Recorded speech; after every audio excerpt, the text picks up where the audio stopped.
Welcome back, everybody. Welcome back to the canyon. Welcome back to another just miserable day outside. The rain is supposed to have stopped, but it's gross, right? Gross to the point where I could probably go out and film something outside because the water's not falling from the sky, but everything is soup. Like the ground gives way when you walk on it. So, what I've put off, sort of, for whatever reason, probably options overload has been hitting me. What I've been putting off is, well, let's call it what it is. What I've been putting off is this. This has been sitting like that with the controller still zip tied to it. How long ago was this? Like end of November, beginning of December? Just sitting there, literally gathering dust. So, what we're going to do is we're going to do perfect indoor stuff for an indoor day. And the process of that looks like this. We move Susan out of the way, and we grab the two receptacles. The receptacles are marked. It came from the Workbench, Volume 32. It came from the Workbench, Volume 33. We're doing another twinning because the blind benefactor, the gentleman who is often sitting down at the end of the bench, just out of frame right over here on the other side of rigs that don't have parking spots, he is not a gentleman that goes halfway. There's a knife sitting right here. A very nice CRKT. That's an excellent safety. This is a beautiful knife. He decided that he had wanted a new pocket knife, so he did what any sane person would do, and he went out and he bought like 11 pocket knives, or ordered 11 pocket knives until he found the one that he liked. And then he said, I don't like the way the grip on this one feels. And I said, well, I have giant hands, so this one suits me just fine.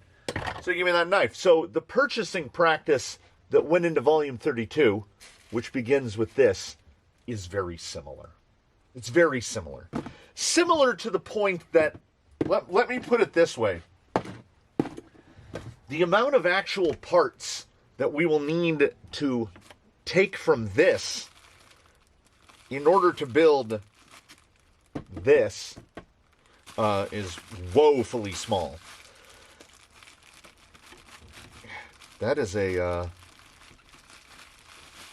is this a zip tie? Good grief. So, this radio, though I don't think it's going to fit in the little box. Oh, so shiny. The single drawback for me on the VT1 is, guys, I know you can, but like, could you make that just like, if you set this on a surface even remotely irregular, it falls off. It's got a decent trigger. It's got a decent wheel. This will be the radio for 33, which has already been named. I've mentioned it in a previous installment.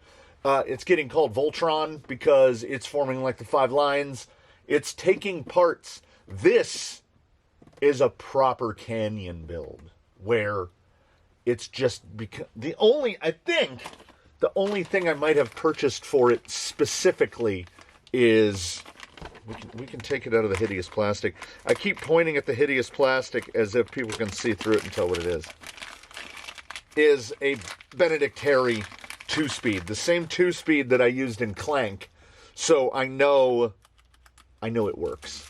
We've got a servo for it. This is the parts for the belt drive. We've got axles for it. Okay, so we're gonna start filling the box. This is 33. So there's 33's gearbox. We are going to, for at least the beginning of the assembly, and is going to get fitted with the AMK. Yes, someone mentioned in the comments, the set they got was not high pinion. These are high pinion. So these are an AR-44 clone.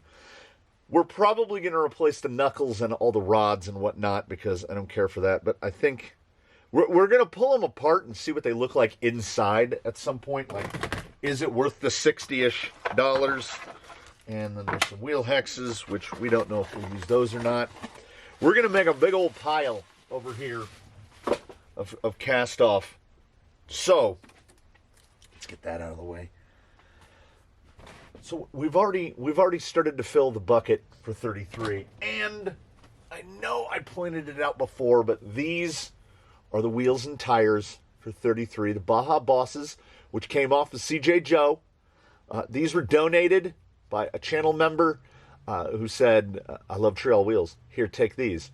And if those don't look Ford Raptor, I don't know what they look like. We'll overfill the box if we put those in there. So, we're not even going to take the protective plastic off of the Falcon body. You may recall I was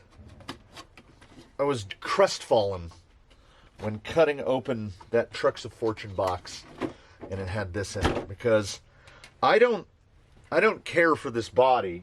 I'm not a big livery guy, so this was certainly not a selling point for me, particularly in that the scallop, that's a sticker. These are painted the blue, and this is all painted the toothpaste, but this is a sticker. So it does have the interior with the steering wheel and everything, the full cage, the light buckets, everything. So this is still up on the block if you want to trade me something for it. And I've gotten a couple offers, and not to be deliberately insensitive, but a clear Phoenix body is $150. And the only way to get this one is to buy this one. So if you want to go out on the open market and get these, you can get them all day long for $579. So the offers that I have gotten on this have been what I would classify as lowball. Like a guy's like, I'll give you this, it's worth $60. No. I've sold a number of clear Phoenix bodies in the past, $100. They go $100 all day. At least, right? We got to keep the machine moving, because this rig is being built to give away. The Flanco is leaving soon. We've got a couple other viewer builds down on the end of the bench, viewer builds that haven't been started. And when a viewer build goes into process, what happens is, the CJ needs different wheels. I just buy wheels for it. Or this needs this knuckle, or this needs this hardware. The Canyon is the PBS of crawling, supported by viewers like you. Y'all send stuff in, that stuff it gets used. If it doesn't get used, it gets passed on. So that is definitely the case here with the as of yet unnamed. It came from the Workbench Volume 32. It is going to get a name. It will happen organically.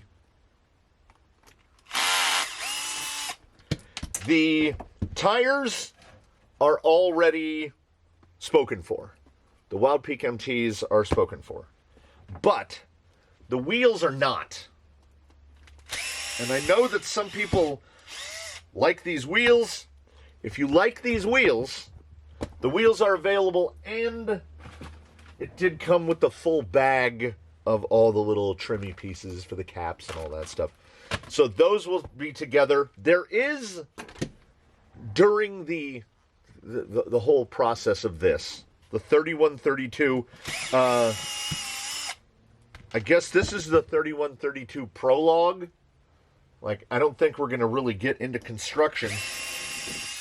We're going to get into allocation. So in the 3132 Prologue, there's a little pocket. There's a little tiny pocket ploffering in here where we offer things up for trade, or in the case of things that are just like, we're just going to get rid of it, cost of shipping, that's a thing that comes up. We're going to have some takeoffs that don't specifically have a home. Obviously, part of the electronics stay because we need the VR one. That foam was not confidence inspiring, was it? That just fell off. We need the VR one to go with the VT one for Voltron. This guy, I can't even say this guy. When you see how little of this ends up in this bin, I'm pointing at a frame. How about we ends up in this bin? It's, I don't know if it's laughable or saddening or evidence of more first world stuff, but basically, for this guy over here, we are going to need the shocks. Nope. The gearbox. Yep. The electronics. No. None of the electronics will make it from this into this bin. And of what's in here, the only part making it into the 33 bin is already in there. So, the rest is up for the usual Ploffering status. If you have a use for the speed control, the motor, and or the servo, I would prefer to keep them all together. The entirety of the chassis with the shock towers and the shocks, etc., will all be staying together. The skid will be changed out to accommodate 3-gear bolt pattern. So that's coming out. Might as well pull these while we're here. This VFD twin will be modified to the extent it's going to get stubbied. So we're going to have a stubby twin, which is something you can't do in a VRD. You can't put a twin. Oh, that's right. They lock it out. They lock it out. I was like, why can't I take it out of dig? And they lock that in gear too. And we'll bust through the. We're gonna bounce around, man. We're gonna bounce around. So let's get the gearbox out. Oh, I do hate having to change. How many times have we changed bits? All right. I know that I missed drive shafts because I couldn't rotate it. We're gonna make a big old pile here. Let's see if we can drop the motor out. So this is gonna be a stubby twin with a Rhino Crawler or S20, 1800 kV. Look at this. We're almost out. All right. So, I got halfway through a thought as to why there's a Ploffering hidden up inside this. There hasn't been a Ploffering on the channel where I've offered things up in several months. You may or may not have noticed. And that's because I'm being petty. I'm being petty because the last time that a Ploffering went up on the channel, it got 5 dislikes. Which, I mean, that's not a big number, right? But when people, and they live and they breathe, so I guess, and they go on the internet, so I guess they have to be qualified and classified as people. So if people are ready and willing to dislike an episode where I essentially give things away for the cost of shipping, the bad apple succeeded in bad appling and spoiled the whole bunch. Because at that point I figured, why am I bothering? Why am I bothering? But then the other part of me is like, don't punish the rest of the viewership because a handful of people are jackasses. This all occurred in the same month as the ongoing, and I'm assuming ever-going, feud-like engagement with the hashtag Red Cat Army, who the one guy got tired, and I have no concrete proof that it was this one guy, but I believe it was the one guy, where I got into a spat. I got into a spat with him in the comments, and then it was crazy, man. Every video I uploaded would get a dislike within the first 45 minutes or so. This went on for a month. So I wasn't hitting 100% likes on a video for a solid month because every single one. And it's happened again 4 or 5 days ago. I yucked somebody's yum, and I've been getting one dislike on every video for about 5 days now. And it's a small number, and the real channels, what they pull down in dislikes and negative comments would shake you to your core, because people will go out of their way just to be petty, just to dislike things. I don't believe I've made this statement in the past, and the statement continues till today. I don't believe I've ever disliked a video on YouTube.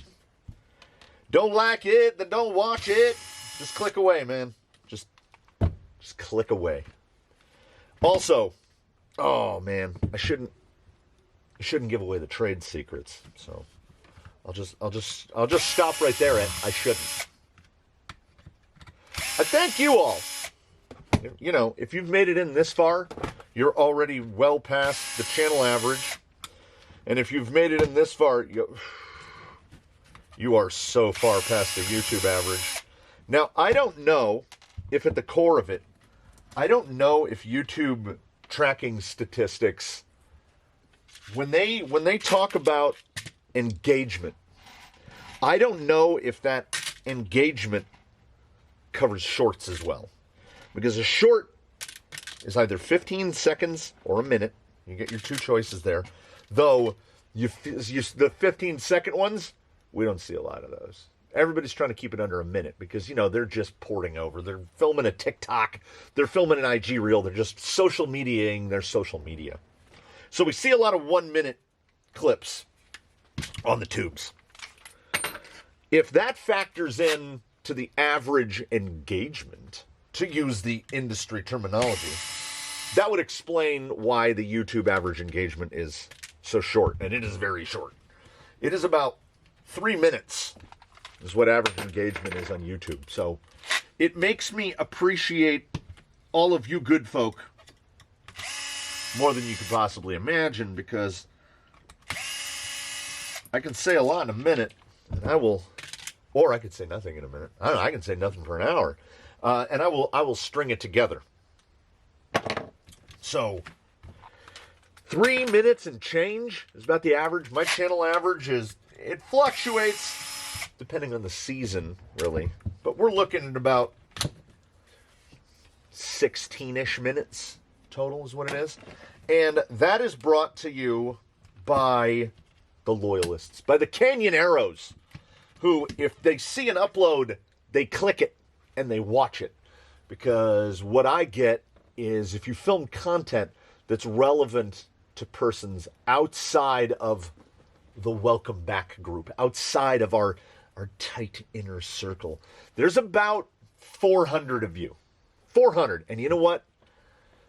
Much like cutting the mosaic glass tile, I came to a very happy thing. 400? Think about that number, okay? Don't think about it in terms of YouTube nonsense. Think of it in terms of 400 as a number. Would you consider yourself successful on some or any level if you had 400 people that were like, hell yeah, man, I'm going to get... Say you're a musician, a comedian, a magician, whatever you are, you go down to the venue, and every time you go to a venue, there are 400 people right up front. That's what keeps me making these videos, is U400. The sub numbers climb fairly steadily, but like the view numbers stay, right? So I feel like, sadly, there's always a downside.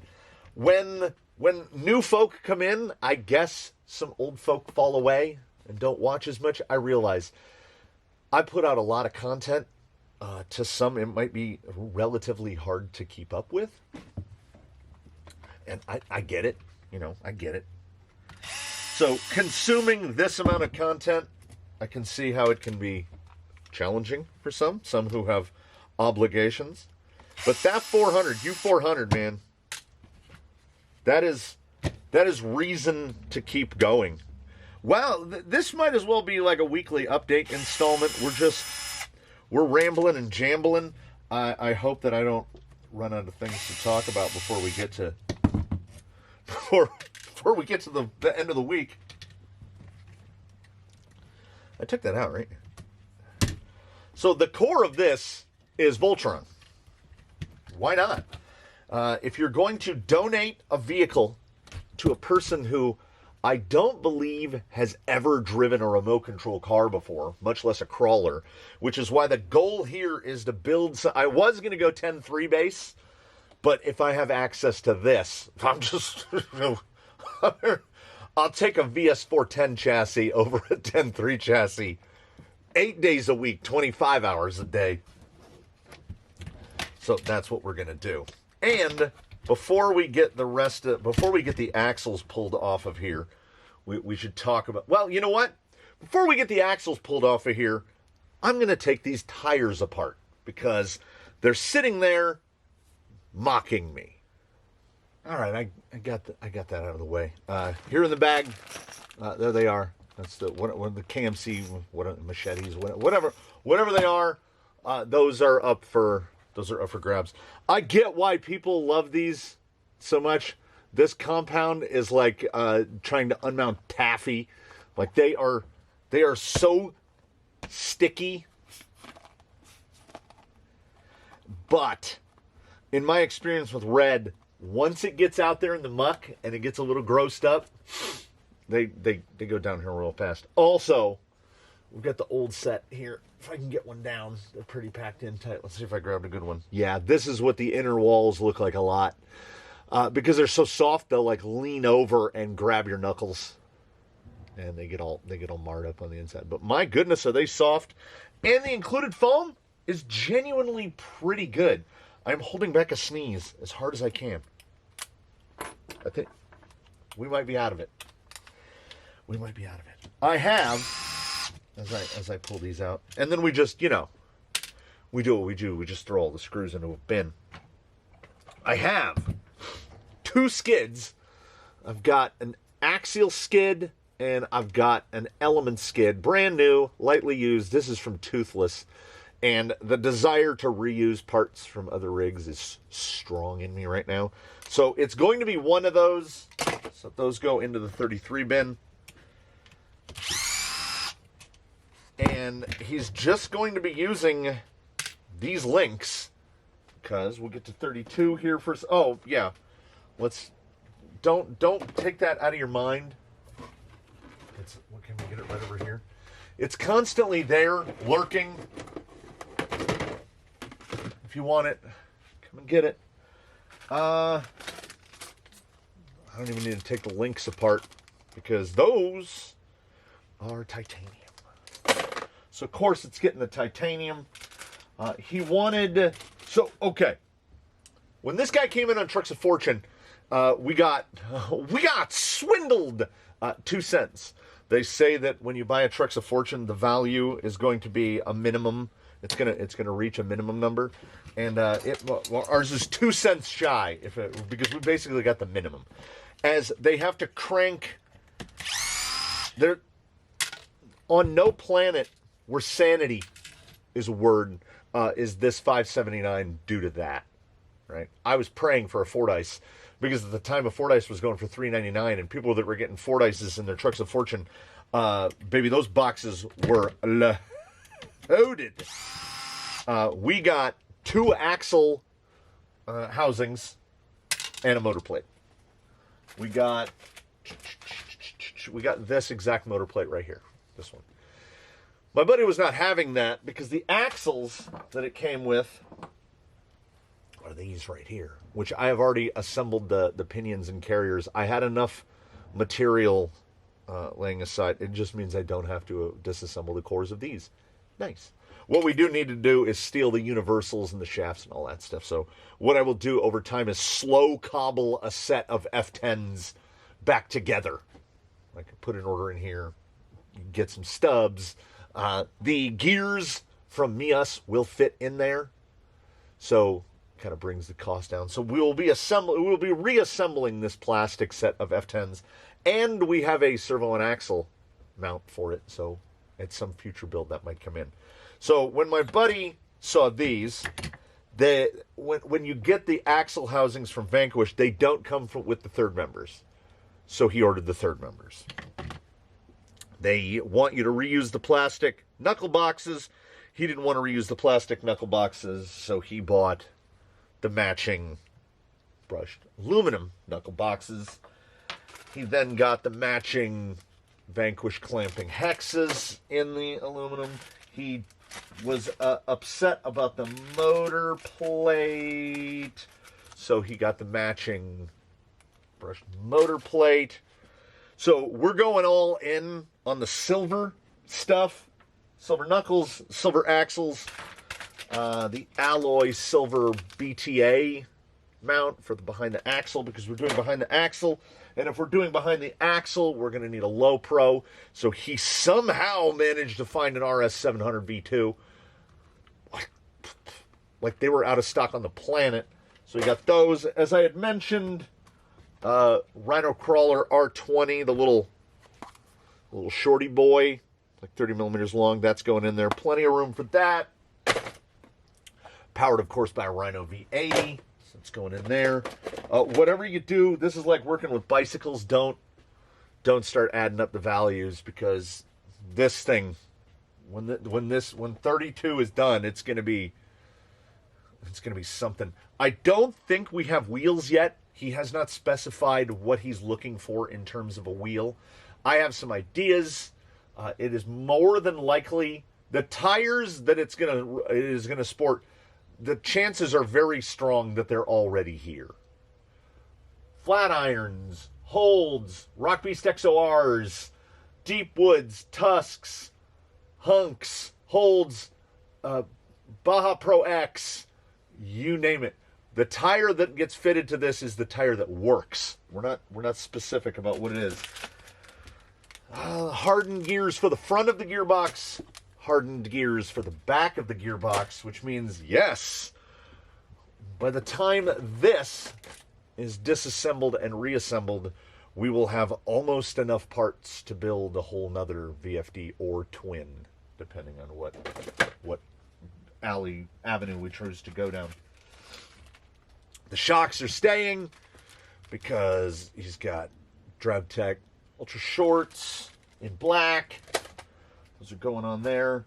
The Dig and Overdrive CLS 1227s, which are kind of my favorite. I wish they were more readily available. I had to order them off AliExpress.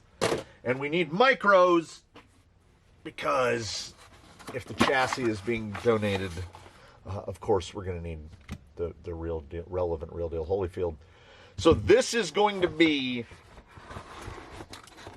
Argenum, but on really illegal steroids. And there's some more other stuff here. SSD, locking hubs.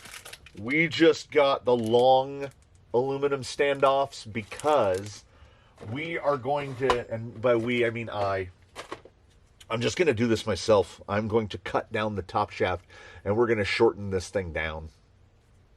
And we're just going to do it that way.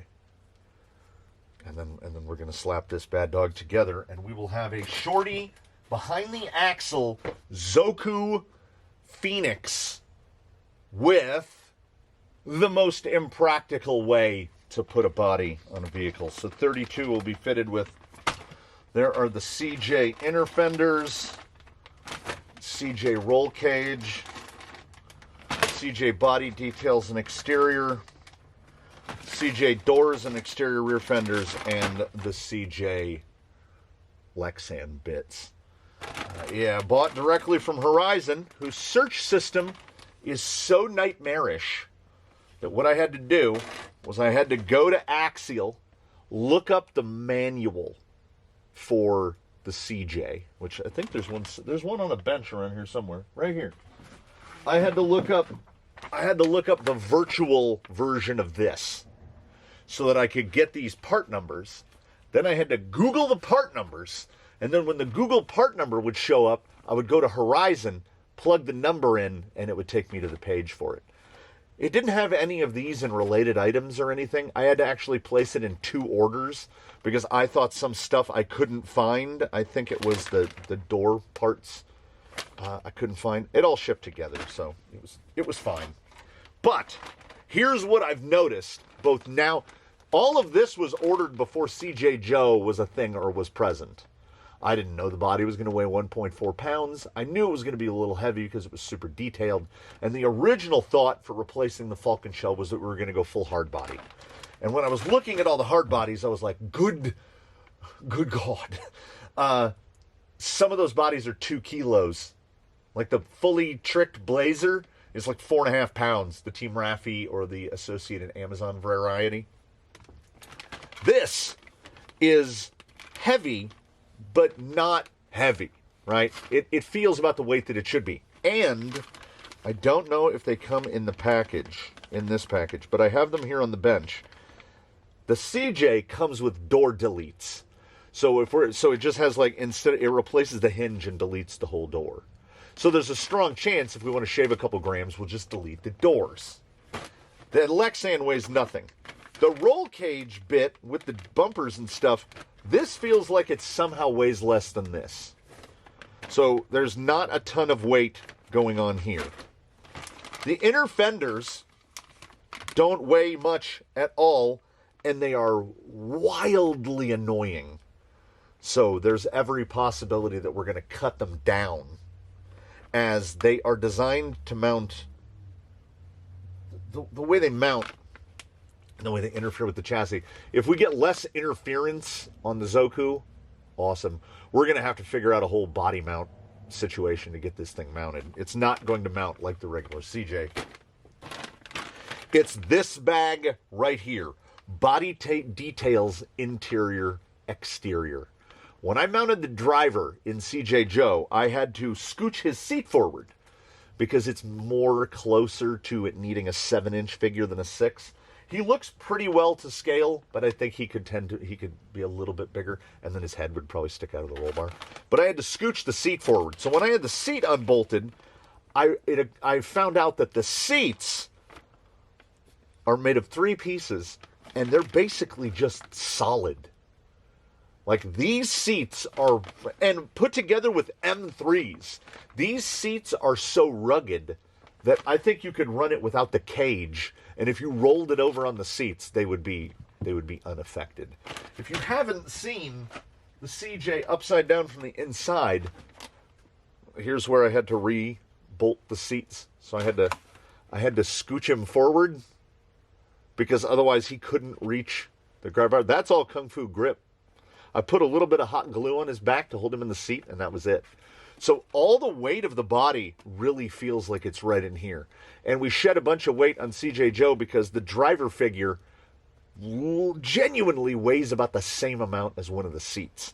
I don't know how I could thin the seats out other than replacing them with other lighter seats, get like a racing seat in there. I also did notice that the Spider coming from G-Made, they put a fuel cell where the passenger seat is and then just put one seat in. I was like, clever.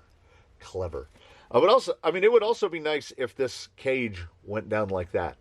I've been meaning to try brazing. I haven't gotten up the gumption to do it. I have most of the stuff here except the actual tubing. I'm not saying that it's going to happen, but I'm also not ruling out that we might build tubes to replace the factory tubes, because I would shrink this cage down quite a bit. It doesn't need, I don't need to be able to do that. It's too big. So We've got plans, we've got ideas, we've got thoughts, we've got the body. The goal is, we know what it weighs, 1.36 pounds for the body. I would like to keep the body less than that. If I could get the body to a pound, baby, we'd be living the dream. I would be all aflutter about that.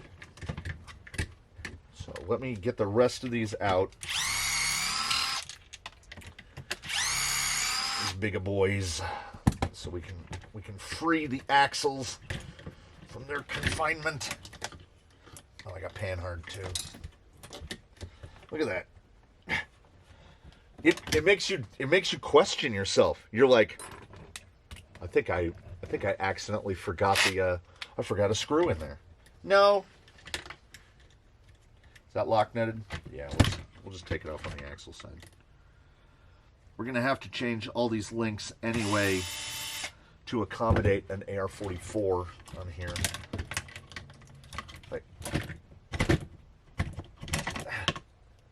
had to go backwards. All right, so to try to keep sanity present. So the wheelbase, setting the wheelbase on 33 is going to be interesting, to say the least. It is a Proline 2017 Raptor SVT, which was the specific request by the gentleman who is receiving it, who, to the best of my knowledge, still does not know that he is receiving it. So it will be a sorpresa, which is how we like to do things, man. Make it fun. So I want you to keep thinking about, we've got the stock electronics, so speed control motor and the VS1. So VS1, VM1, VE1,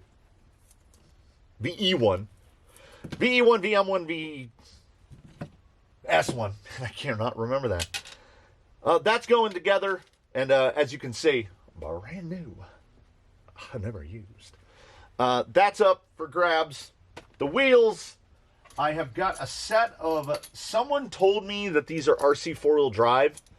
I choose to, they're 155s, and I choose to call them something else, which is absolutely infuriating.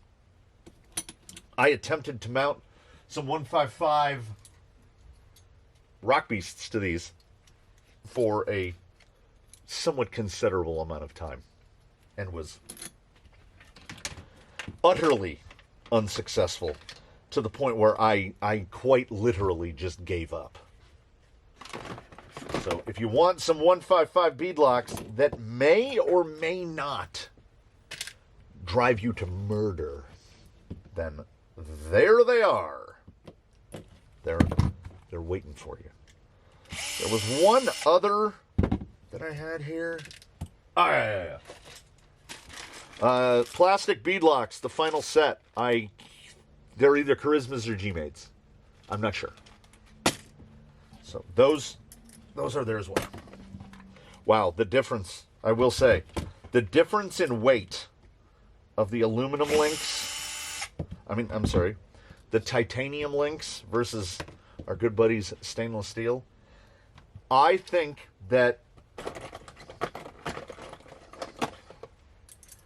these four weigh as much as the whole bag of links for the other one. Man, this might be heavier.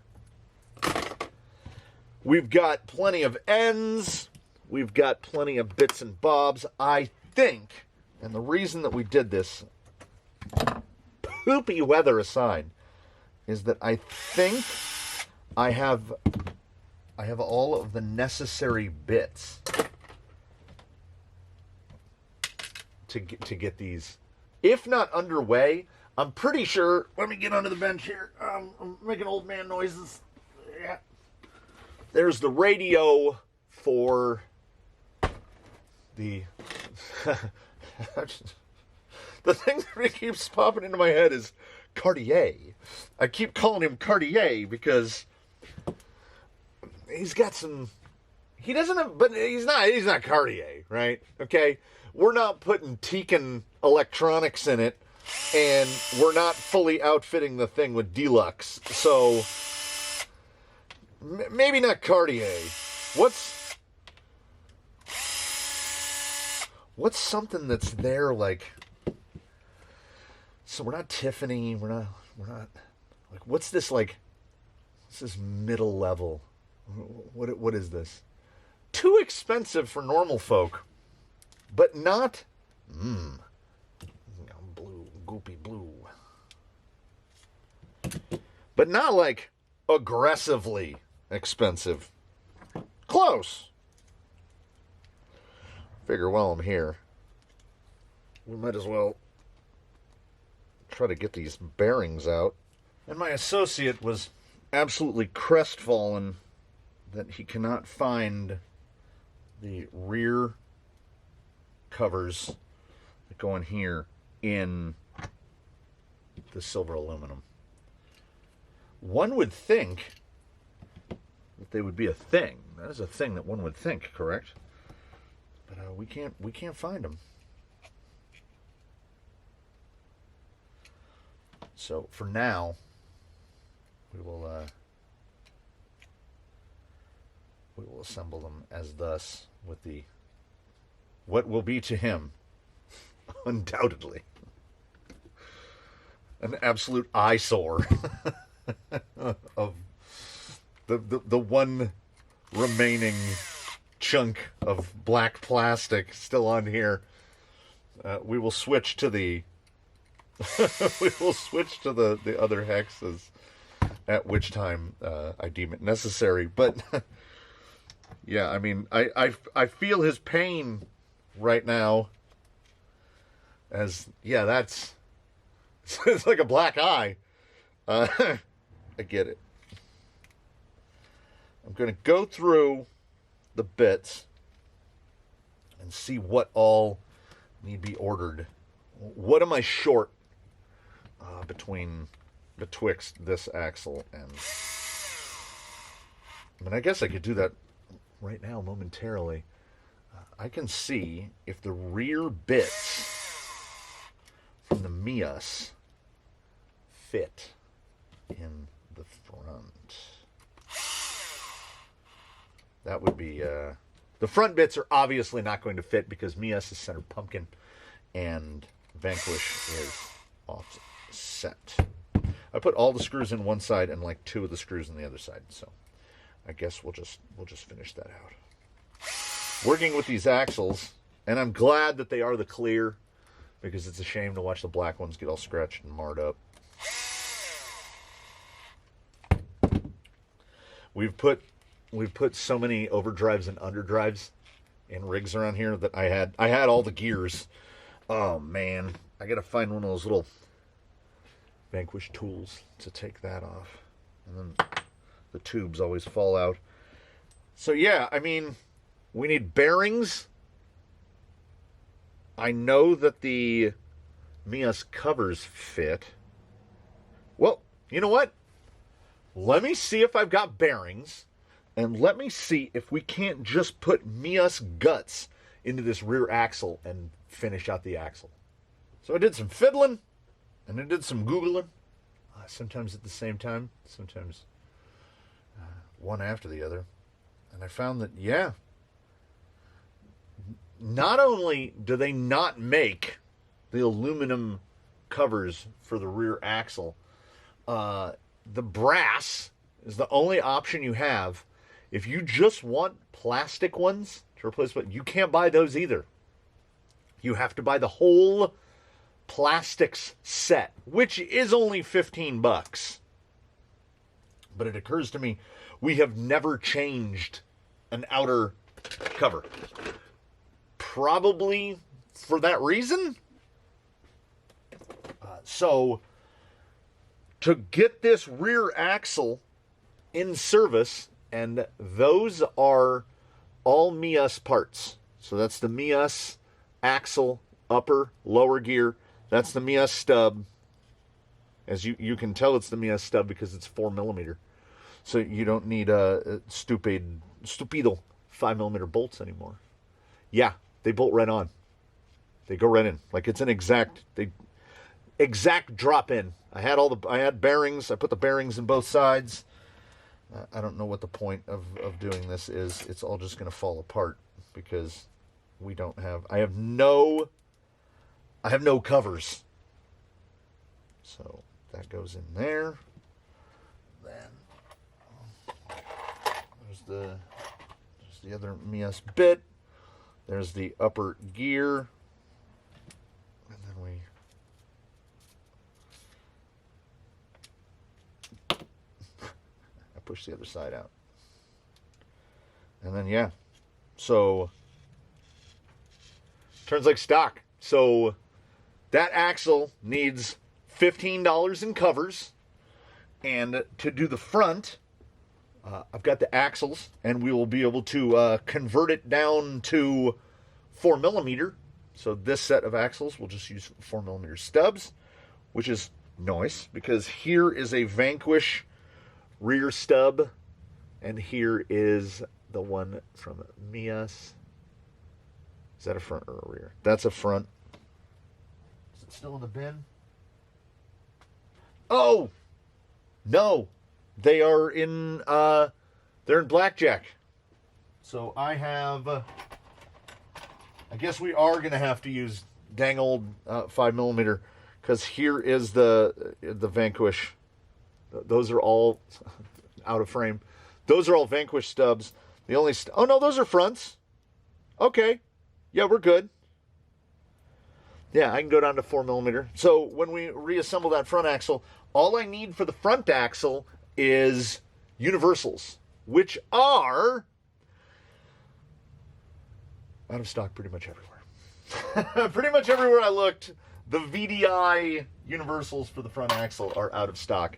I do have in the bins, I have straight axle, I have straight axle Vanquish universals. So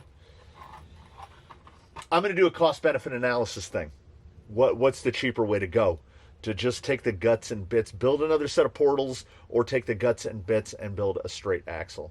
Or Vanquish mullet, get a straight axle housing plastic set, get a rear axle portal plastic set, finish out this portal exactly as it sits now, and then build up a front straight axle. Ooh, Vanquish mullet is calling to me. Be about 40% underdrive on that. Put an OD gear in the put an underdrive gear, which I have right over here. Put this 833 underdrive gear. I think it's decided. Did we just decide together? Servo on axle Vanquish mullet. Ooh. Who knows what point in the It Came From the Workbench series that will show up in, but we know that we can do it. We've got the bits, we've got the bobs, and it won't leave us with a bunch of leftover pieces. We'll just have a spare plastic housing, which, honestly, if we were going to pick somebody not at random, do I know where I would put that plastic housing? Argenum's housing is, it's original. He's a working man. Yeah, we could throw a plastic housing on there and nice him right up. So, 32 and 33, what have I omitted? What have I forgotten? What are we not doing? That's a pretty axle. That's a pretty axle. We'll get that front swapped over. I think I have everything. I don't think there's anything I'm missing. We'll bin, and by bin I don't mean throw away. I mean put in its appropriate Vanquish parts bin. We will get the knuckles, put the rest of it together. I am going to order those parts so that we can assemble, and sitting right over here on the bench is just a regular VFD that I have assembled out of bits and bobs. It's got a low profile Zoku skid on it. We will figure something out, like future build is going together here I think there's no underdrive in this. No, there is not. This is a 0 box. So, we might shorten this one, depending on what we're going to put in it. Maybe we'll put a Fusion 1800 in it, you know, so, the always build. We'll see where that build ends up, but these parts are definitely getting clustered together because Vanquish Mullet is happening. So, I will, in the interim, in between now and when we meet again, while you are all one and all as a group, doing your very best. Have a good one, everybody. I will get this pulled down a little bit of the rest of the way. I will get the Phoenix specific sliders pulled off. I will get the other skid installed. And I honestly don't know what order 32 and 33, what order the episodes come out in. I don't know. We're gonna go by feel. We're gonna go by feel. We don't even count them. We just throw them in the bin. And it's nice. If you knock it over, they don't go everywhere. So, 33. He's gonna be good. It's gonna be good. 32. Oh. There's definitely a lot more in his thing. Oh, yes. If anyone was asking about power, he's getting a 1080.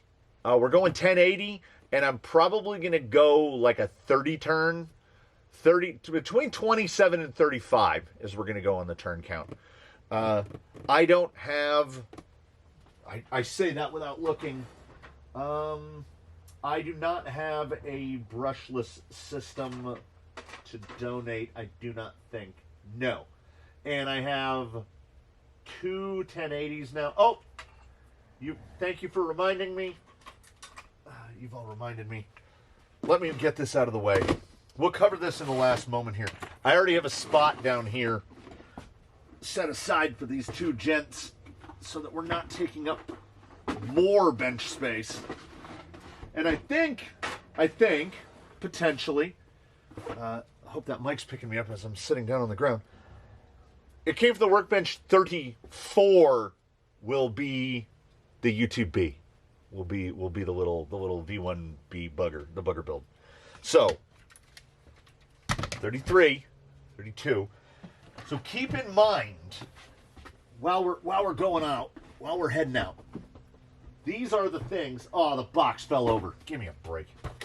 Zoku goes down here. There we go. We can set this chassis out of the way. We'll clear the workbench off a little bit. So, Charisma plastic beadlocks. The Vanquish plastic complete, never touched the ground. These 1.55s, which somebody told me are RC four-wheel drive. The stock servo ESC and motor out of the Phoenix. We've got the combo unit, the Firmasmart, the 35-turn blibbity bleh, and the DX3. So, make your offers, and they can be had. We will get back to wheeling soon. The weather is gonna turn. I've ordered a roll of Aura Mask. We are ready to do some paint masks. And I will be doing the paint masks for the Bug. And I will be doing the paint masks for a Creep. I've got a Creep cab that needs painted. And I will be doing the paint masks for the Raptor, which is over there still hanging in a bag. So the Raptor's been here for a couple months because I knew that we were going to need to do it. So get this stuff out of here. That's the compressor. I'm gonna let y'all go. Been out this one a while. This is what rainy days do. And before the filming started, I was cleaning for like an hour and a half, and I found the damn body mounts for the back of that JLU. Can you believe it? I looked for 45 minutes the first time and found them by accident. There they are. So I could use the Fine Laser Designs clip, at least on the back, But I've already agreed to give it away with the transmission. The transmission's heading up. I don't even remember if I emailed him or not. It is heading up Washington Way, as he has requested it. And it's heading up to Mr. 2223. So that's gone. So if anybody wants to ask about that, we'll know if you watch till the end or not. All this is up for grabs. We're going to get more construction underway, more driving, more doing whatever. Oh, look at that. Fun point for us to exit on. That is a Sanborn 30-gallon? I think it's a Sanborn 30-gallon compressor that I bought at a place called the Auto Giant. I brought home in the back seat of a 1989 Ford Festiva. I bought that compressor in the fall of 1992. And it's still going. And I love them so much because that's about as loud as he gets. I almost thought about replacing him with a big vertical tank some months ago and was like, but he works. Like, he just goes. He was an unhappy lad stuck in an outdoor shed running off 110 for most of his life. He's on 220 now, baby. He's in a little enclosure right under garage 1, and he's just living his best life. All of his safety stuff's taken off. He's got no guard around the belt. He's a good boy. What a day. I leave with a sense of accomplishment because it was something that I was putting off for so long. And if you can get this stuff out of my bins and off my bench sooner rather than later, that would be AWESOME. I will see you next time, everybody. Hit me up in the comments. Shoot me an email. Find me on Instagram. Whatever you want to do. We'll see you when we see you.